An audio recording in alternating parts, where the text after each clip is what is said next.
A dar inicio a la séptima sesión de lunes de faenas matemáticas en la UAM Iztapalapa, y hoy tengo el enorme gusto de presentarles a la doctora Laura Hidalgo Solís.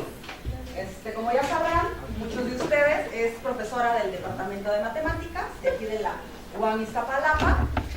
La doctora pertenece al área de álgebra del Departamento de Matemáticas. Es especialista en geometría y álgebra. Geometría y álgebra compleja. No, análisis complejo. Análisis complejo. De acuerdo. Y la doctora es una gran divulgadora de la ciencia.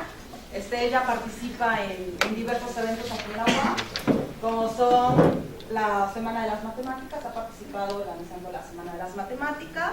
También hay un evento muy importante, el octubre, sí, aquí organizando en la UAM. Además, expoferias, bueno, todo lo que sea divulgación, la UAM en el metro. Con los niños en casa de algo. También con niños, trabaja con niños también. Todo lo que sea divulgación, la doctora Laura, ella participa en eso. Y hoy tenemos el gusto de escucharla con los mosaicos y la alambre. Vamos a escucharla. Gracias. Gracias a ustedes por venir, muy buenas tardes. Entonces, hoy voy a hablar de un tema. Dice uno, me va a hablar de mosaicos, para eso me voy ahí a las avenidas donde venden mosaicos, azuleros, embalsados, y ya la hice. Pero lo que quiero hablar es de la parte matemática de eso. Pero antes de eso vamos a ver. Bueno, pues aquí hay dos ejemplitos que podemos encontrar de mosaicos. Todavía me falta decir que tiene que ver eso con las matemáticas. Bueno, entonces, pues vamos a introducir tres términos que vamos a utilizar a lo largo de la plática: teselas, teselaciones y mosaicos. Si me voy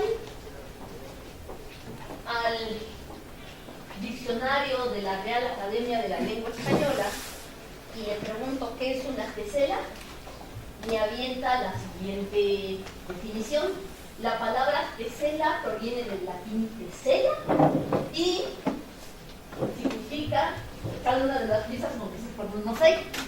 Si abrir un diccionario, dice mosaico, aquella figura formada por teselas. Ok, ¿qué es una teselación? De nuevo, según la Real Academia de la Lengua Española, es un objeto formado con teselas. Y mosaico, que viene también del latín mosaico, significa obra relativa a las musas. Como adjetivo, es algo que pueden hacer con piedritas o vidrios de distintos colores para que se vea bonito. Pues un ejemplo muy conocido es la biblioteca de Ciudad Universitaria, la Biblioteca General, que es un mosaico de O'Gorman, que representa diversas etapas de la historia de México.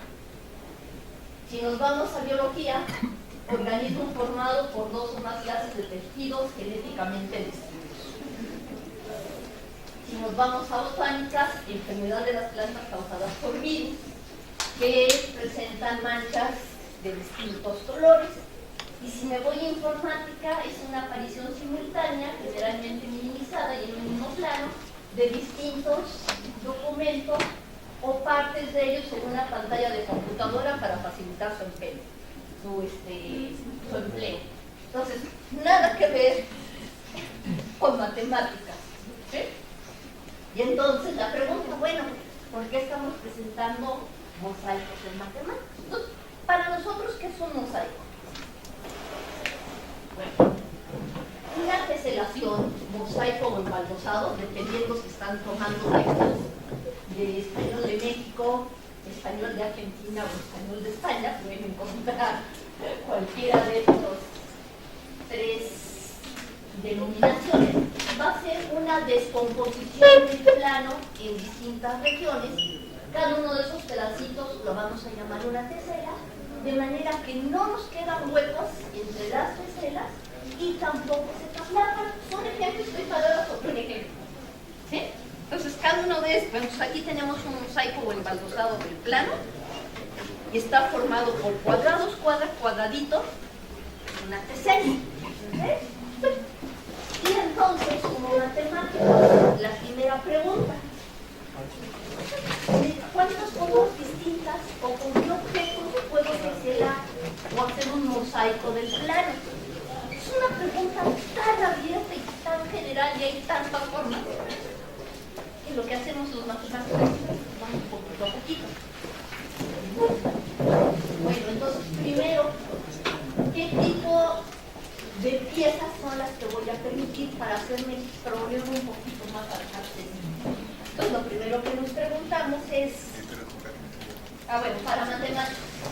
¿Hay gente que aquí no sabe matemáticas? ¿Sí? Bueno, entonces me soportan una diapositiva.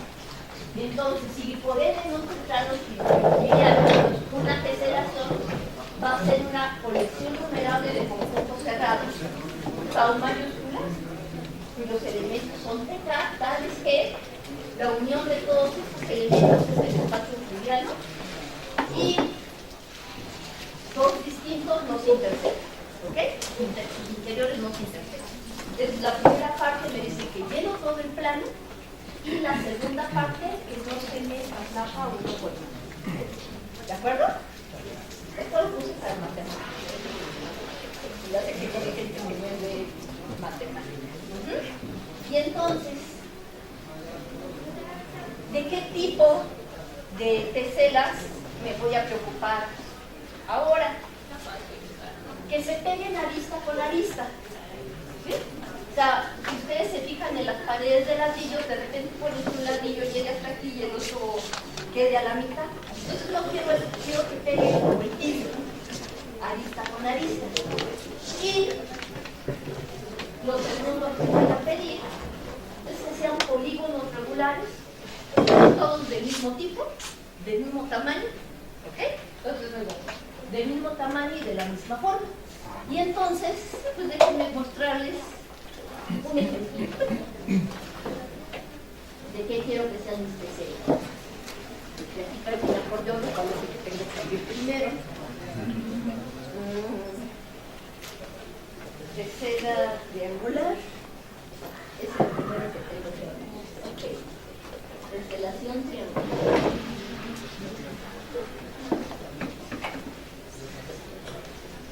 Ábrete. Allá va. Podría haber abierto antes,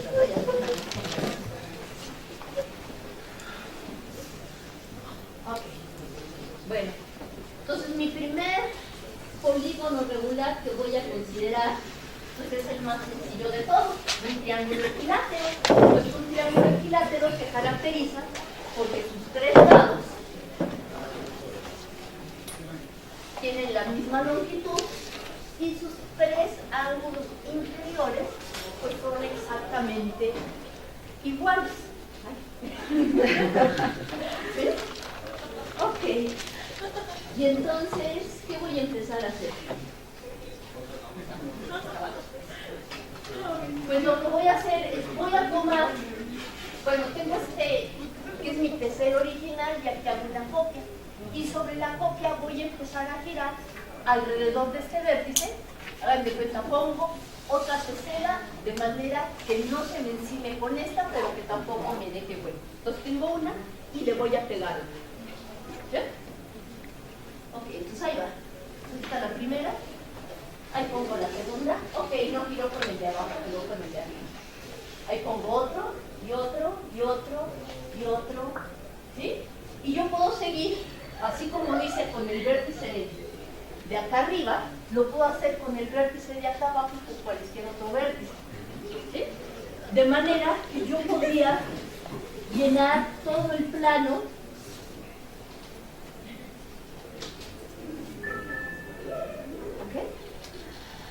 Ay, se me salió de la pantalla. Espérenme. Déjenme bajar.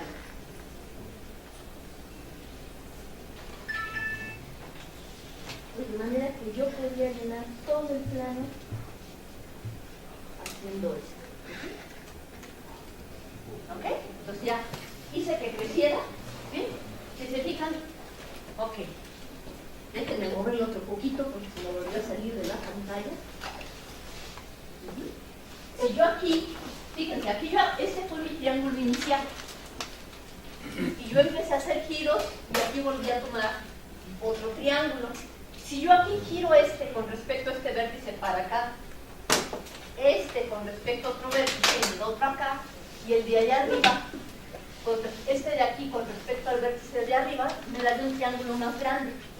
Entonces yo puedo tomar eso y volverlo a repetir, y repetir, y repetir. Entonces cada vez se me va haciendo un triángulo equilátero más y más y más grande.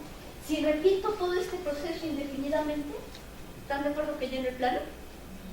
Y las figuritas, si se fijan, no se me están traslapando, simplemente veo en un color más oscuro qué es lo que pueden tener en común. ¿Sí? Entonces mi figura más simple. ¿Cuál es el siguiente polígono sencillito que conocemos? Que sea muy sencillo. Cuadrado. ¿Ok? Y ese se llama teselación poligonal. Ok, entonces déjenme abrirlo. Archivo. Abrir. No guardar. Teselación poligonal. ¿Va? Ok, entonces aquí está mi cuadradito original, ahí puse una copia y con respecto a esa copia en los vértices voy a empezar a girar, girar, girar y girar. Entonces, ¿qué hago? Me vengo aquí y selecciono para empezar. Entonces ahora estoy girando con respecto a un vértice. Hago otro giro. Estoy girando con respecto, están muy chiquitas las letras, ¿verdad? Opciones, tamaño de letra, y a 12 puntos, ¿quién la ve? Ahora sí ya se alcanzan a ver las letras. Estoy girando con respecto al vértice C, ¿ok? Le hice 2 giros. Si hago 3 giros con respecto al vértice C,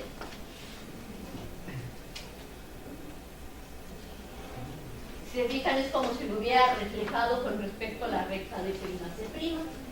Y si vuelvo a girar una vez más, ay, me equivoqué. Si vuelvo a girar una vez más, regreso a donde estaba. Y si continúo girando, se está repitiendo este fenómeno. ¿Se fijan? ¿De acuerdo?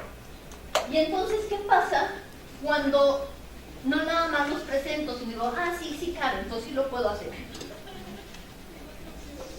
Ya generé uno más grande, ¿verdad? Y ahora vuelvo a repetir el proceso con ese más grande, y hago uno más grande, y otro más grande, y otro más grande. ¿Fuera?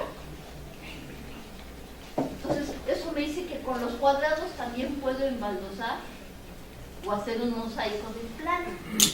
Y el siguiente polígono después del cuadrado, pentágono. Exacto. Pentágonos son 5 lados iguales y 5 ángulos iguales. ¿Ok? Y me vuelvo a preguntar, ¿qué pasa si lo empiezo a girar con respecto a cualquier vértice?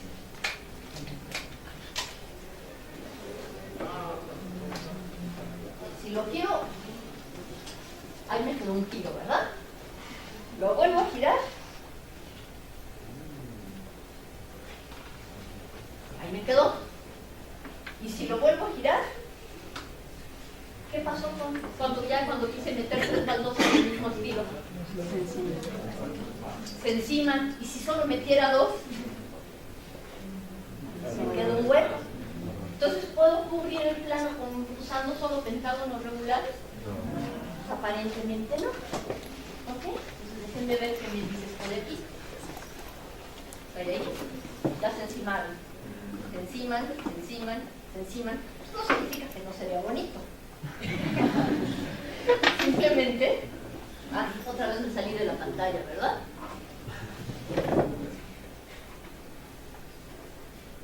¿Ya está todo en pantalla? Simplemente me dicen que se están encimando. ¿Ok?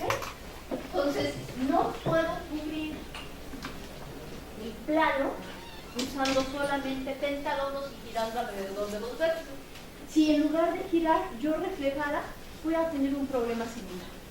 O me quedan huecos o se enciman mis tentáculos. Dice, bueno, ¿qué sigue? El hexágono.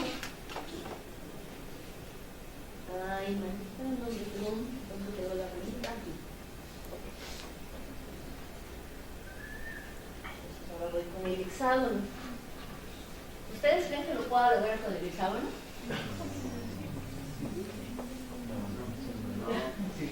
Acá dijeron que sí, sí, no. Así me gusta, que se animen a participar. ¿Ok? Ahí quiere una vez. Y si vuelvo a girar, quedaría ahí. ¿Sí? Y entonces, ¿qué pasa si hago muchos giros? Ah, miren, se parecen a las colmenas de las abejitas. No se me están encimando uno con otro y no me están dejando huecos. Entonces con hexágonos sí puedo. ¿Podré con hectágonos?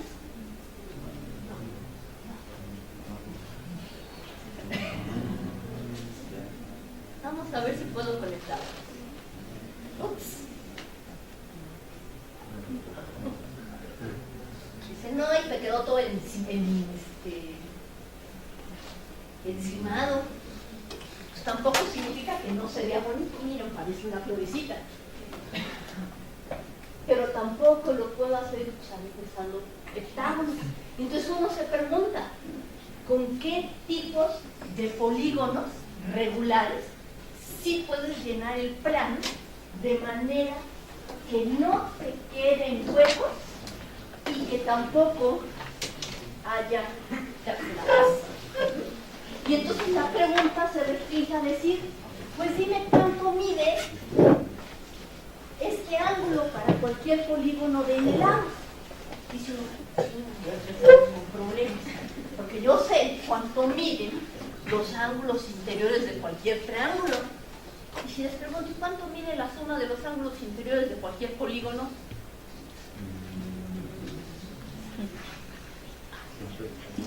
Dice uno, pues depende de cuántos lados, ¿no? Ok, entonces, ¿qué hacer? Si yo tengo un polígono, y aquí mismo.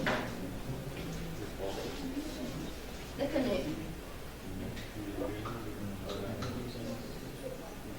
hacer esto. Por ejemplo, no lo quiero tan complicado, quiero menos rayitas. Por ejemplo, si yo quiero un polígono de 5 lados, que por ejemplo ya sabemos que el polígono de 3 lados, el triángulo, sus ángulos interiores suman 180 grados, ¿verdad? Y el cuadrado,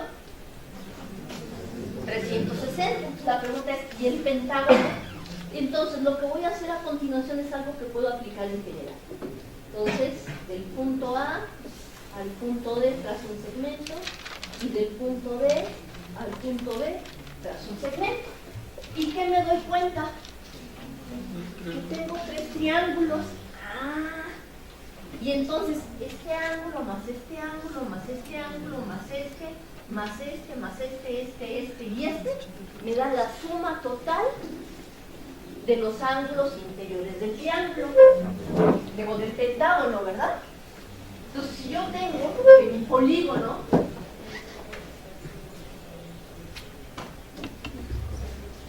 tiene n lados, y si n vale 5, tengo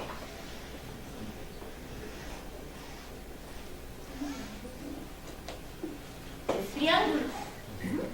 Y por lo tanto, la suma de sus ángulos interiores es 3 por 180 grados.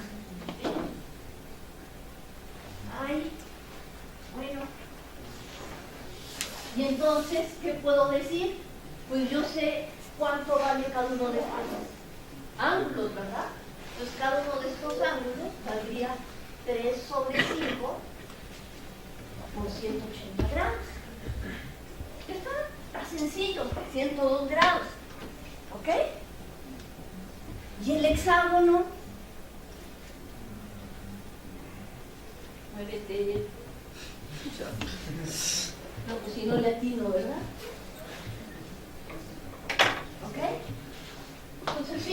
que ahora yo tendría que pasar una rayita más que va de aquí para acá. Entonces, ¿cuántos triángulos tengo ahora?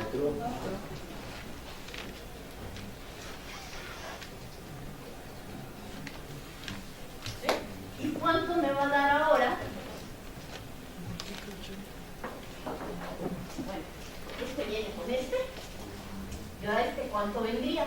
Pues ahora me daría que la suma de los ángulos interiores es 4 por 180 grados, de donde cada uno de ellos vale 4 sobre 6 por 180 grados. Aquí estamos sacando una regla general. Si tengo en general un polígono de n lados, entonces hay n-2 triángulos que están compartiendo un vértice común, y por lo tanto la suma de los ángulos interiores va a ser n-2 por 180 grados, y eso me dice que el valor de cada ángulo interior es n-2 sobre n por 180 grados. Y entonces, ¿qué necesito? Que cuando yo mueva estos, necesito tantas copias de estos para llenar 360. Es decir, necesito saber cuándo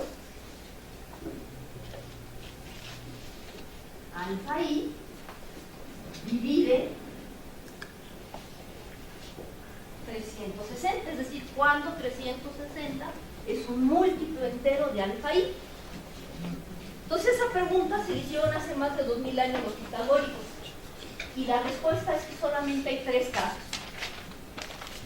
n igual a 3, n igual a 4 y n igual a 6. El triángulo, el cuadrado y el hexágono. Dicen, pues ya se acabó la plática. No, todavía no. Todavía no quiero que se acabe la plática. ¿Ok? Bueno. Entonces aquí está. De la escuela pitagórica tenemos que es posible cubrir el piso con polígonos regulares de n lados que coincidan a vista a vista, si solamente si el número de lados es 3, 4 o 6, es decir, solo con triángulos equiláteros, cuadrados y hexágonos regulares. Ok. Dicen, bueno, pues entonces, ¿qué chiste va a tener los mosaicos? Entonces, ustedes se van a las tiendas esas de mosaicos, sobre todo si van con señoras, la mamá, la novia, no sé qué.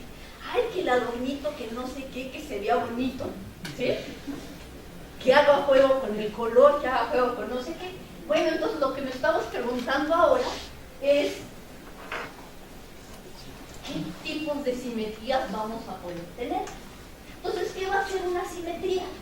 Pues va a ser para un conjunto en el plano euclidiano, pues va a ser una función en todo el plano, de manera que preserve las distancias, ¿ok? No quiero que me deformen las cosas medio feo, quiero que me preserve las distancias, y quiero que me mande el conjunto en el mismo. Entonces, bueno, entonces si tenemos triángulos, cuadrados y hexágonos, pues vamos a ver qué pasa con ellos.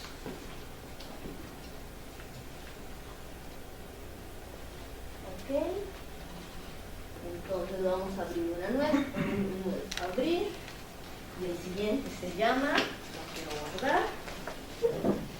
Esto se me olvidó ponerlos en orden. El siguiente se llama simetrías del triángulo. Hice tan grande la letra que ya no me cabe.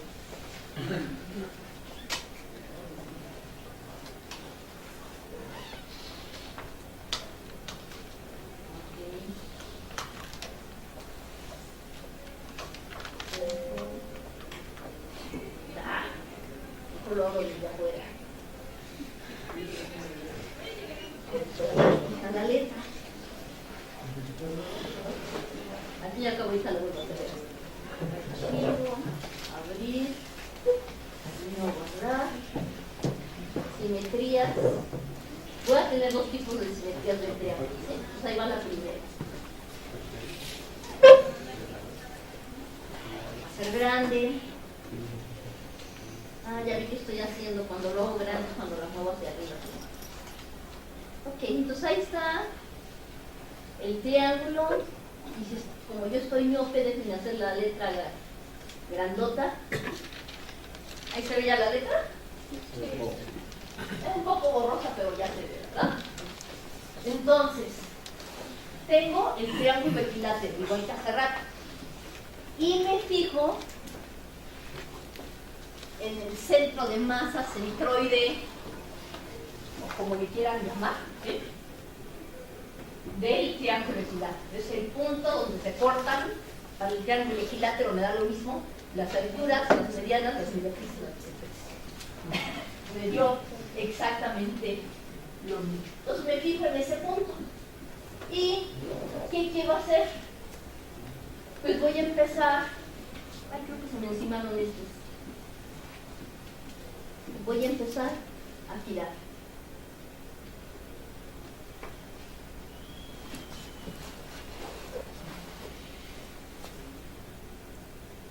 No he ido a dar al mismo triángulo, ¿verdad?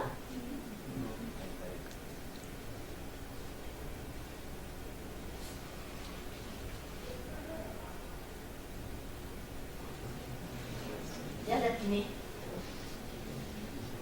Ya giré 100, ya me pasé.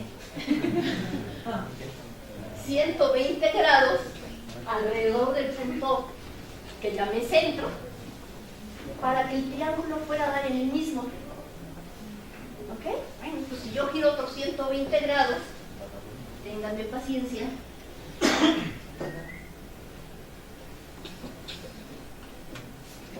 ¿Se fijan que los vértices van cambiando? Por eso los puse en otro color. Con el punto que era B, fue a dar A, el otro va a dar a C, y el C el A original es a donde estaba C. Se vuelven a intercambiar. O sea, no es de identidad. ¿Ok? Pero si yo vuelvo a girar 360 grados, bueno, le diste la vuelta completa, maestra. Ahora sí, el A va a dar en el A, el B va a dar en el B y el C va a dar en el C. Entonces, ¿qué simetrías de rotación tengo? Bueno, tengo la identidad, que es lo mismo que girar o por 0 o por 360, que me dejó los tres vértices quietos. Puedo girar 120 grados, que me mandó el vértice A en el B en el C y el C en el A. O puedo girar por 240, que me mandó el A al C, el C al B y el B al A. ¿Sí? Entonces, en matemáticas así es como lo distinguimos a partir de esto. Dicen, bueno, ¿y esto? No, no es todo. Si ahora yo me pregunto, así que primero chiquita, porque si no, no lo puedo abrir.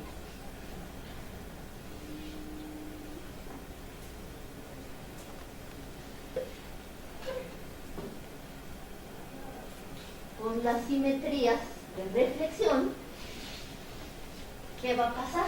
Entonces, reflexión es como si estuvieran viendo algo en un espejo, ¿verdad? Está aquí y hacen ¡pam! Entonces, eso es reflejar. Y entonces, el triángulo se haga grandote, se me distorsione, a ver si aquí no.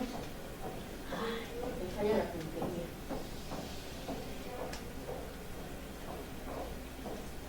¿Ven? ¿Se alcanzan a ver los puntos A, B y C o hago la letra más grande? ¿La hago más grande? No. ¿Está bien? Ok, entonces yo puedo reflejar con respecto a este eje.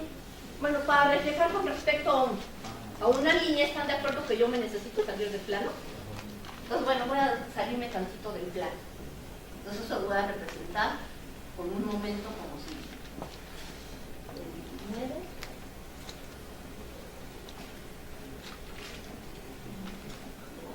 ¿Ya van viendo? Lo estoy girando.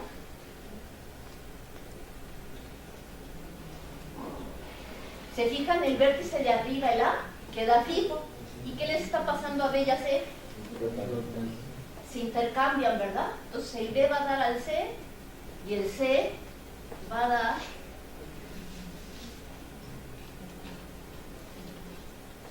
al B. ¿Ok?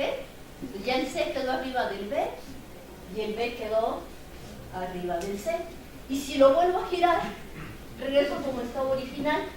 El A queda en el A, el B queda en el B y el C queda en el C. Bueno, puedo hacer eso de este lado o lo puedo hacer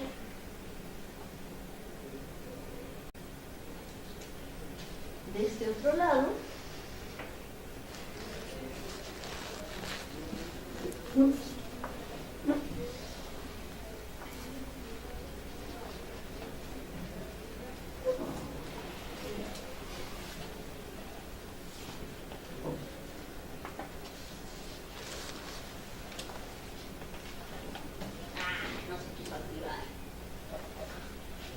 Lo puedo hacer con respecto a ese, lo puedo hacer con respecto a este, o lo puedo hacer con respecto a este.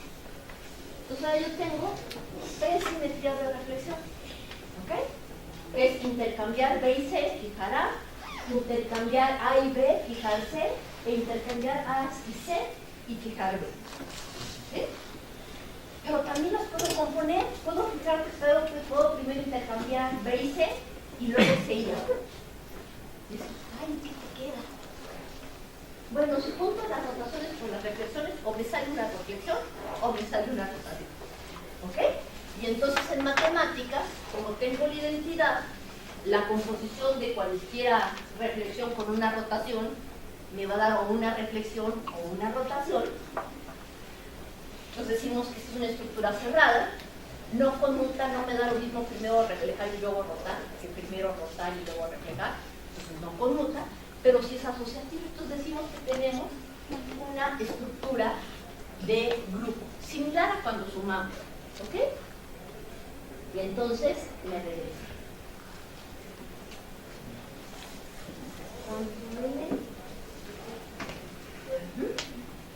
Y entonces, ya no quiero ver qué pasa solamente en una tesela, quiero ver qué pasa en todo el mosaico. Entonces, para todo el mosaico, es posible que tenga simetrías en cada una de las teselas, en el triangulito, en el cuadrado o en el hexágono, o es posible que yo esté moviendo un mosaico en otro para que a partir de cierto momento se empiece a repetir el patrón, ¿sí?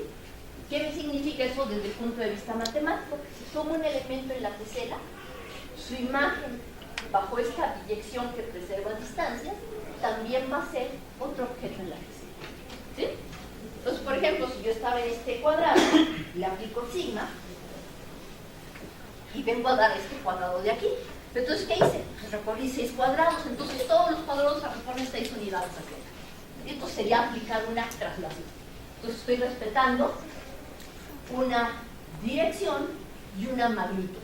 ¿Ok? Entonces eso va a ser una traslación. Entonces ya sé, tengo reflexiones, tengo rotaciones y tengo también traslaciones. Traslación es moverme una dirección con una magnitud fija y todos se van a mover. Y sucede que la pregunta es, pues, ¿cuántas simetrías tiene nuestro plano euclidiano? Bueno, la identidad, no muevas nada. Es que bueno, la identidad necesita estar en el grupo. Pero la pregunta es, ¿y qué otros tipos de simetrías puedes encontrar? Bueno, en el plano solo puedo encontrar 3 tipos de simetrías: reflexiones, rotaciones y traslaciones.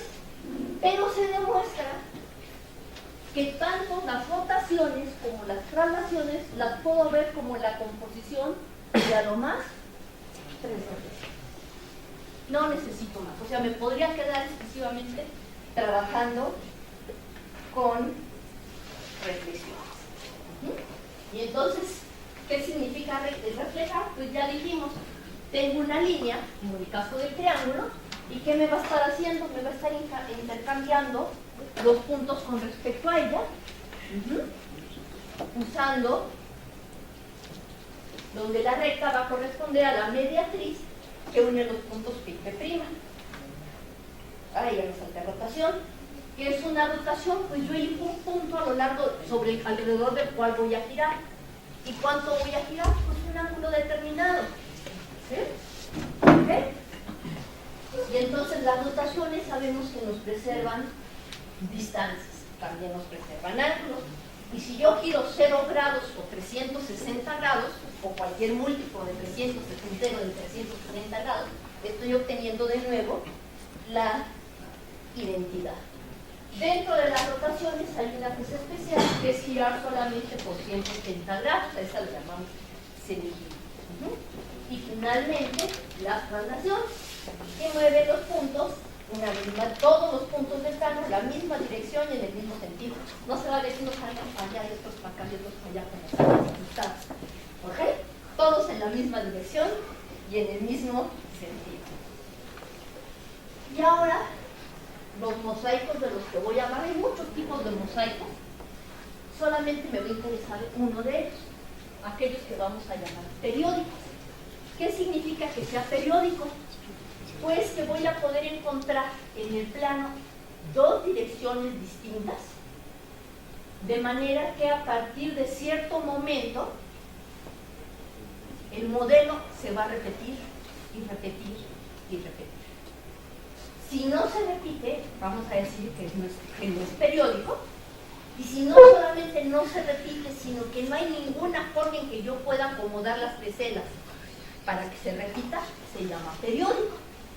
La primera persona en dar un ejemplo precioso de los mosaicos a periódicos fue cierto de Penrose. Se llaman los mosaicos de Penrose, pero no voy a hablar de eso ahora. Solamente voy a hablar de los que tienen que ver con la Alhambra, y eso se llaman mosaicos periódicos.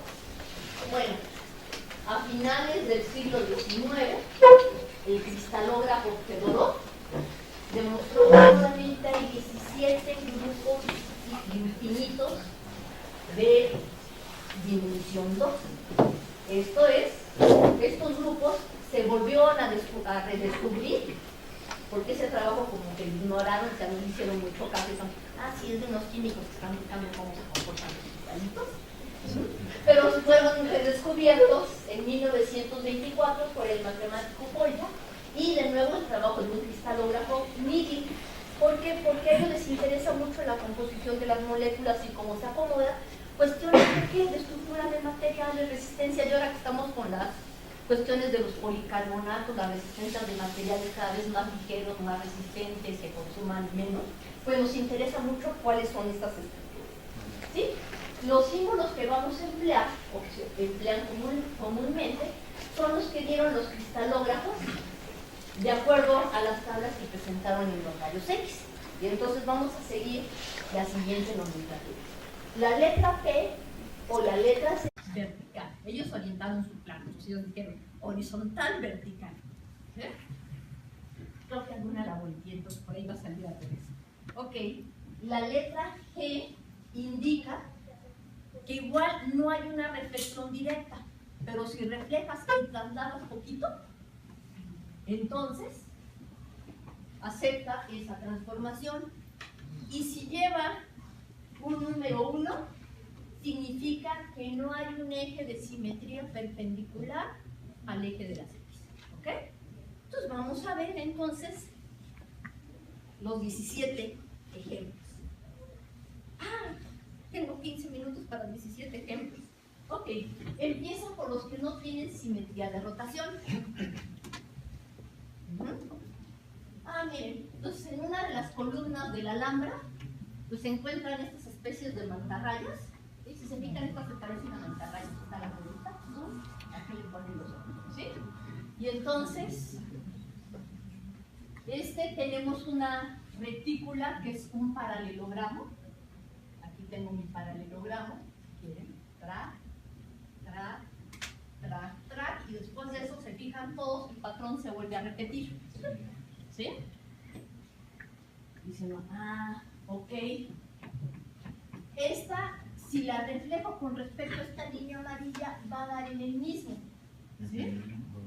Pero si lo reflejo con respecto a esta otra línea, el verde ya no vino a dar en el verde. Necesito, además de reflejar, trasladar. Entonces, esa sería una reflexión con deslizamiento. Y si se fijan, pues si giro, aquí el blanco iría en verde, pues no se vale. Pero dices, bueno, entonces aquí el blanco iría hasta en blanco, pero fíjate, el verde iba en el negro. Entonces, si yo quiero que la simetría respete el patrón de colores, no tengo simetrías de rotación. Tendría que quitarle los colores para obtener simetrías de rotación. Entonces tendría una simetría de rotación de orden 2. ¿Ok? Sí le quito los colores. En 5 colores. Esta era de las portadas. ¿Sí? Entonces, ¿qué tengo? Pues estas cosas que parecen avioncitos, que está entre un muro, una columna y luego se sigue. Entonces, tengo una celda primitiva y ahora mi retícula también va a ser rectangular, no hay rotaciones. Si hay reflexiones, ahí estoy mostrando dos distintos ejes de reflexión, que son paralelos, pero no tengo desplazamientos con reflexión. Los colores me impiden que tenga desplazamiento con reflexión en esta sección. Entonces, en un patrón a 5 colores es lo que me está pasando. El grupo PG. Entonces ahora mi retícula vuelve a ser rectangular. Pues sí, si se fijan, ¿qué puedo hacer? Que tome amarillo, blanco, amarillo y verde. Entonces, ¿qué podría hacer yo? Algo así. Pues ahí ya tomé todos los colores y tomo ese pedazo, se empieza a repetir, ¿no? Entonces está mi celda primitiva para el grupo PG. Entonces rectangular, no hay rotación porque si respeto los 4 colores, si trato de girar, por ejemplo, alrededor de este puntito, pues el blanco y el negro. Pues se gira de 180 y se llama el blanco en el blanco. Pero si gira 180 el blanco va en el blanco, pero el negro va en el amarillo. Pues ya. Entonces no tengo simetrías de rotación. Y sí tengo deslizamiento con reflexión. Pues ahí estoy mostrando qué tanto tendría que deslizar, por ejemplo, para que el amarillo fuera en el amarillo, el verde en el verde, y así sucesivamente. Otro. Por cierto, esta figura le dicen pajarita. O sea, esta figura le dicen pajaritas. Entonces, el grupo P1, si considero de nuevo todos los colores, entonces aquí fíjense que estoy mostrando las dos direcciones y estoy mostrando un paralelogramo. Entonces tengo ahora un paralelogramo que forma el retículo. ¿Qué me va a pasar?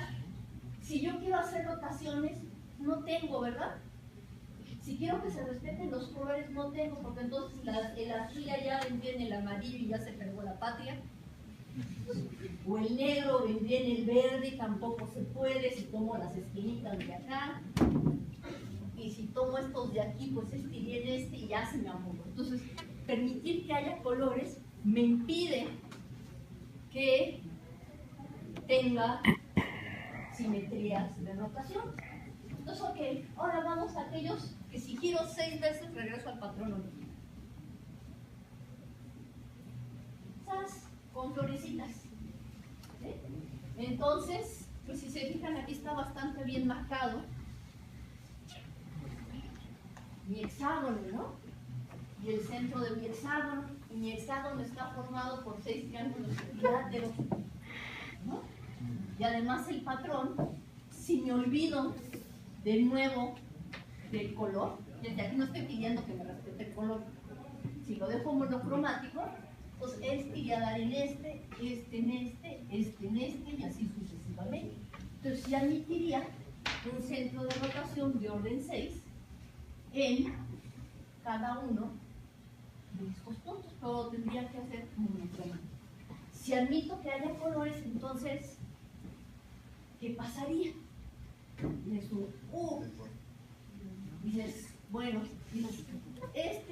si ven si ven si ven pues entonces de 180 grados se vale, ¿verdad? Entonces se fijan la estructura y el color, el patrón y el color es importante. ¿Ok? El grupo P6, entonces tengo una celda primitiva, otra vez tengo un hexágono. Bueno, ahí tengo un hexágono, porque está muy chiquito este de acá, entonces allá lo rehicimos. Entonces pues, pusimos ahí como una reja de gallinero encima, es mi celosía hexagonal, y tengo distintos centros de rotación de orden 6 en cada uno de los centros de las estrellitas. Tengo centros de rotación de orden 3 en los centros de las florecitas y tengo centros de rotación de orden 2 a lo largo de cada una de estas unidades, ¿ok? En los puntos medios de las aristas de gallinera. Ok. Ya, amigo, bueno, ahora cuáles tienen simetría de orden 4, más me vale que sea cuadrado. Diciendo, ay, ¿cuál cuadrado? Si hay cuadrado, si hay cuadrado.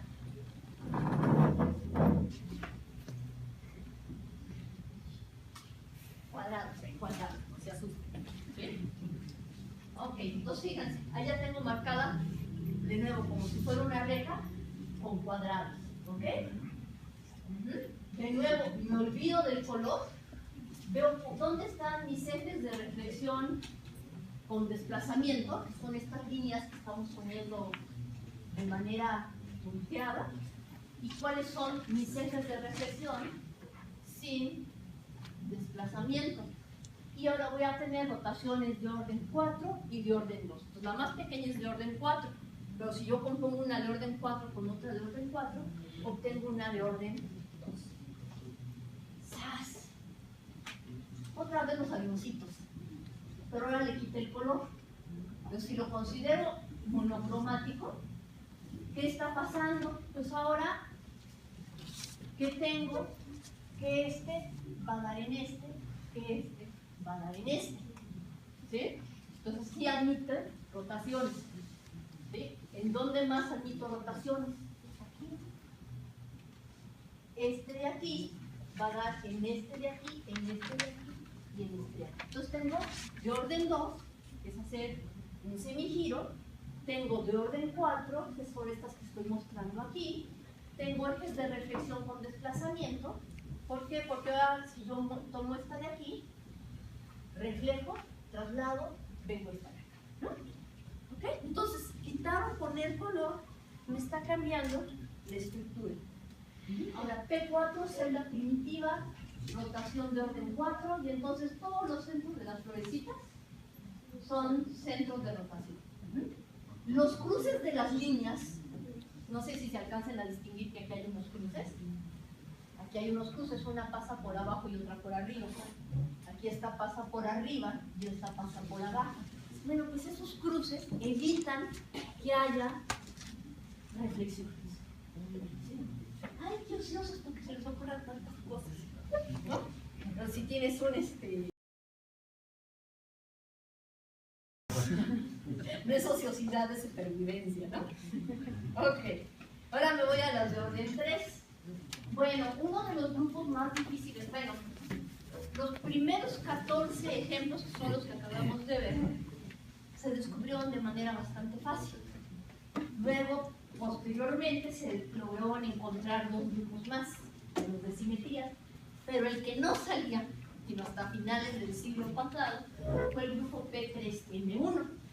Y este lo encontró el profesor Rafael Pérez Gómez de la Universidad de Granada, en uno de los trabajos de restauración para preservar el patrimonio cultural de la ciudad de Granada. Se logró localizarlo en uno de los adornos de una de las puertas del Palacio de los Leones de la Alhambra.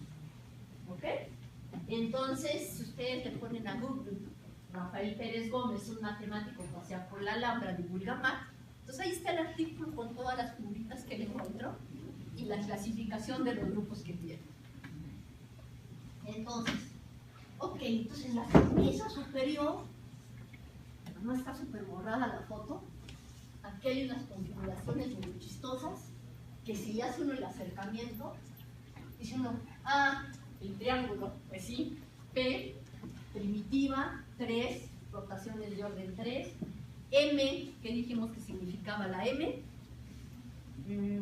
La M indica que hay una reflexión vertical, pues sí, claramente aquí tengo mi reflexión vertical, y el 1 que no hay paralelas, no, que no hay perpendiculares al eje de las X. Esa fue la más difícil de encontrar. Y dice uno, ay, claro. ¿No? Como que a veces lo más simple es lo más difícil. Luego, en una de las columnas se encontró el grupo P3-1M. Pero de nuevo, fíjense que es como flechitas. Y aquí estoy partiendo. Tengo centros de rotación aquí. Y también tengo centros de rotación aquí. ¿Ah? P3, 1M. El grupo P3, si tomo el patrón no a varios colores como viene aquí, sino solamente en blanco y negro, obtengo el grupo P3. Si admito todos esos colores, no tengo ese grupo. Entonces, de nuevo, tener el grupo depende de cuántos colores estoy permitiendo. Entonces, voy a tener 3 tipos distintos de centros de rotación, que están ahí marcados con color amarillo, y la celosía es de tipo hexagonal. ¿Ok? Entonces, hago una combinación de la pajarita blanca con la pajarita negra. Y luego quedan los de orden 2. Otra vez las florecitas que les gustan de las mamás. Entonces, en 4 colores, la rotación mínima es 180 grados. De nuevo, me estoy haciendo énfasis en que estamos permitiendo que haya colores. Y tengo los ejes de reflexión horizontal y vertical que son perpendiculares. Fíjense, este se parece a uno que vimos hace rato, pero hace rato nada más le permitimos el puro diseño, no tomamos en cuenta el color que era blanco y negro. Si me fijo en blanco y negro, se encuentran a 2 colores y tengo 2 tipos distintos de centros de rotación, cada uno a 180. No permito que haya 90 porque entonces el negro iría a dar en el blanco. ¿Okay? Y este me da el grupo CMM. ¡Ay! Este fue el que más trabajo me costó encontrar a mí dentro de todas las ilustraciones que había de la Alhambra, porque es en la parte de aquí de una de las, esa es la decoración de la parte superior de una de las columnas de una de las puertas de la Alhambra. Y me decían, ahí está. Y decía, ¿por dónde? Hasta que de repente le acercaba y dije, pues sí, ahí está, ¿no? Entonces son estas como onditas. Y entonces el retículo mínimo pues es un cuadrado y aquí viene una especie de esquina, ¿no? Eso, ¡ay, qué padre! Entonces es PMG. PMG significa que tengo una simetría rectangular cuadrada, simetrías de orden 2, si hay reflexiones, si hay deslizamiento con reflexión, y los ejes de reflexión además son paralelos, de los tengo marcados. ¡Ay, cuántos pisos no hemos visto así! Entonces aquí también tenemos centros de rotación de orden 2 y tenemos nuestros ejes de reflexión con deslizamiento. Ay, esto está un poquito borrosa la imagen. ¿Se acuerdan de cuando jugaban al musito? Pues aquí viene la figura. Y por aquí hay unos cruces que me impiden de nuevo que haya deslizamientos con reflexión o reflexiones. Entonces aquí es donde mejor se alcanza a distinguir que este de aquí viene por abajo y este otro viene por arriba. Entonces eso me evita que haya reflexiones. Y entonces ya, un minuto, ¿cómo se hacen estas cosas? ¿Sí tengo un minuto?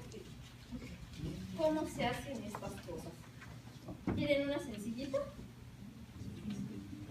Generando tesela 1, generando tesela 2, generando tesela 1.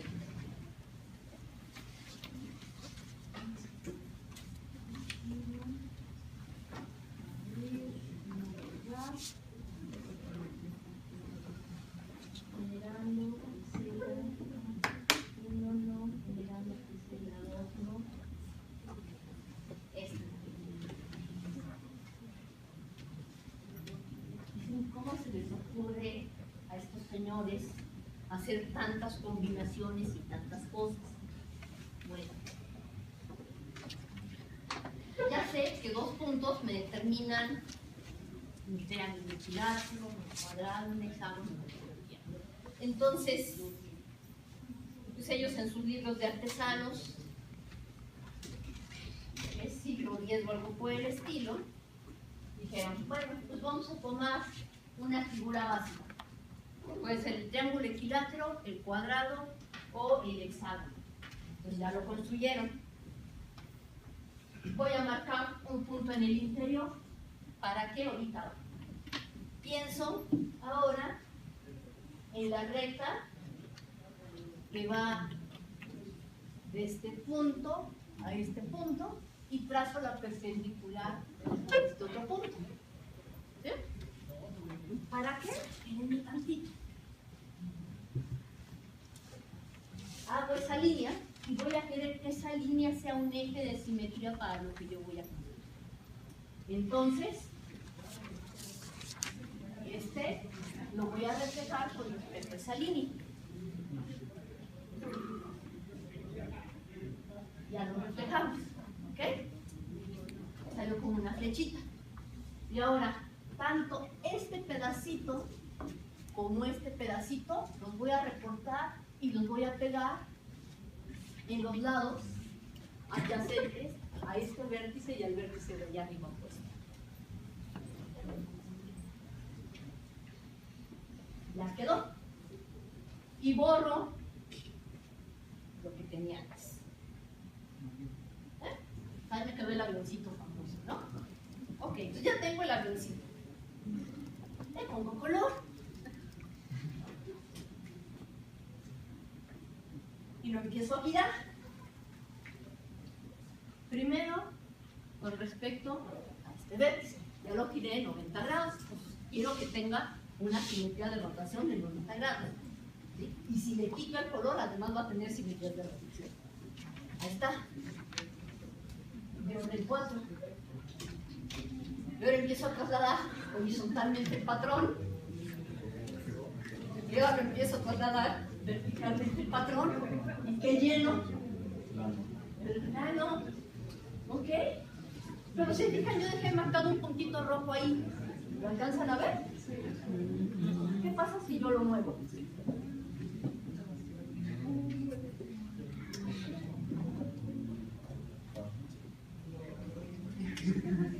Entonces, ¿cuántas teselaciones distintas puedo construir? Ay, ¿cuántas teselaciones distintas puedo construir? Pues el tiempo fue un chorro, ¿verdad? Ok, bueno. Entonces, esta es una forma de construir teselaciones. Y la otra,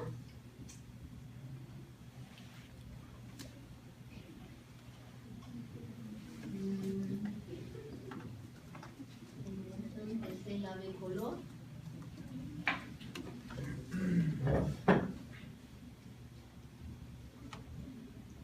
Y siguiendo los pasos que les enseñan los maestros de diseño. Ya lo quiso abrir. Ok, entonces aquí está otra.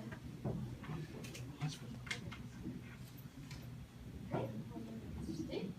Aparece en el libro Abul, Bajar, esas partes de la geometría que necesitan los artesanos. Y de nuevo yo en alguna parte de este dibujo debo tener un puntito. Sí, aquí ya lo encontré. De manera que si muevo este puntito, si se fijan parecen papalotes ahora, ¿no?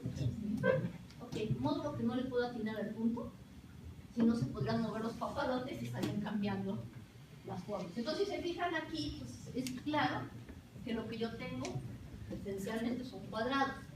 Y dentro de ese cuadrado tengo otro cuadradito. Pero ahora yo estoy generando una rotación, este viene en este viene en este, y este viene en este, y aquí queda el centro de rotación. ¿Cómo estaban ingeniosos, no? Ok. Ay, ya se movió ahora que no quería.